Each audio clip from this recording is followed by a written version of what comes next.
Pechay, mayamang gulay para sa isang malusog, maganda, masigla at mahabang buhay. Madalas nating naririnig na ang malunggay ay tinuturing na isang superfood. Lingid sa ating kaalaman, ang pechay din ay isang superfood. Paano mo nasabi? Ganito kasi yon. Mamamangha ka talaga. Susunod na. And every crunch of pechay, a taste of delight, nourishing our bodies from morning till night. With each vibrant leaf, a journey we trace. Eating pechay, savoring life's embrace. Sa bawat kagat ng pechay, tayo ay binubusog, hindi lamang ang ating katawan, kundi pati na rin ang ating kaluluwa. Ang bawat lasa at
active compound na matatagpuan sa pechay. Ang sulforaphane ay mayroong napakalakas na kapangyarihan sa paglaban sa mga cancer cells at pagpapalakas ng immune system ng ating katawan. Ito ay nagbibigay ng lakas at determinasyon upang labanan ang anumang uri ng sakit na nagpapahina sa ating buhay. Vitamin A.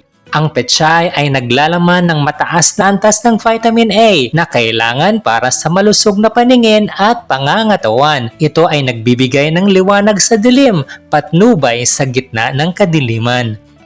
Folate o vitamin B9.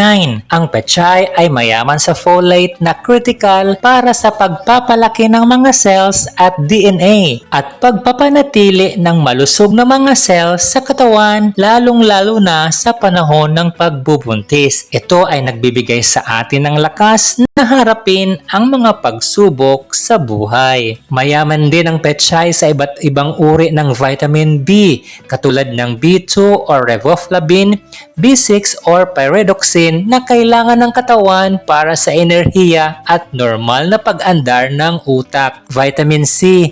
Ang vitamin C sa pechay ay nagbibigay ng lakas at kapangyarihan sa ating immune system, nagtutulak sa ating katawan na labanan ang mga sakit at nagbibigay ng sigla para sa araw-araw na hamon ng buhay. Vitamin E. Ang pechay ay naglalaman din ng vitamin E, isang antioxidant na nagbibigay proteksyon sa mga cells laban sa oxidative damage. Ito ay nagpapalakas ng resistensya ng ating balat laban sa mga epekto ng araw at iba pang mga mapinsalang sangkap sa kapaligiran, nagbibigay sa atin ng kumpiyansa na mabuhay sa araw-araw. Vitamin K. Ang pechay ay mayaman sa vitamin K na mahalaga sa proseso ng pagtigil ng dugo at pagpapanatili ng kalusugan ng mga buto. Ito ay nagbibigay ng lakas at tatag para sa mga pagsubok na maaari nating daraanan. Iron. Ang pechay ay mayaman sa iron na kailangan para sa tamang pagdaloy ng dugo at paggawa ng mga bagong cells sa katawan. Ito ay nagbibigay sa atin ng lakas na lumaban sa anumang mga pagsubok sa buhay. Calcium. Ang pechay ay naglalaman ng kagyat na pangangailangan ng calcium na kailangan para sa malakas na mga buto at ngipin. Ito ay nagbibigay sa atin ng pundasyon ng lakas para sa pag-abot ng ating mga pangarap. Potassium.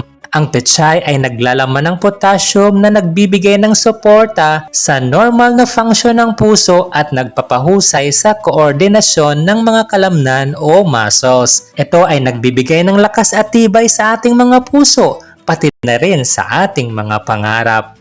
Magnesium. Ang magnesium sa pechay ay mahalaga sa pagpapanatili ng tamang function ng mga muscles at nerves, pati na rin sa pagpapanatili ng malusog na blood pressure levels. Ito ay nagbibigay ng balance at katahimikan sa ating katawan at isipan, nagbubukas ng pinto sa pagtanggap sa laban sa mga hamon at pagsubok sa buhay. Dietary fiber. Ang pechay ay mayaman sa fiber na tumutulong sa regular na pagdaloy ng dumi at nagpapanatili ng malusog na tiyan o digestive system. Ito ay nagbibigay sa atin ng lakas na harapin ang mga hamon ng araw-araw na buhay.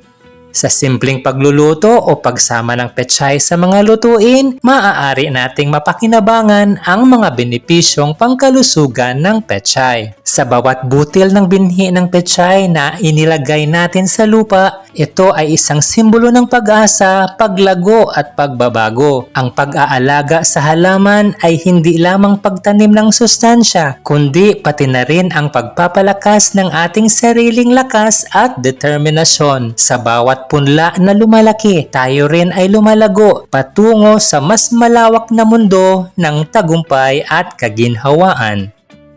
Amidst the digital landscape where dreams unfold, subscribe, like, share, and comment. Let this story be told. In every interaction, let our spirits interlace. Join the journey. Let's inspire and together soulfully embrace. God bless.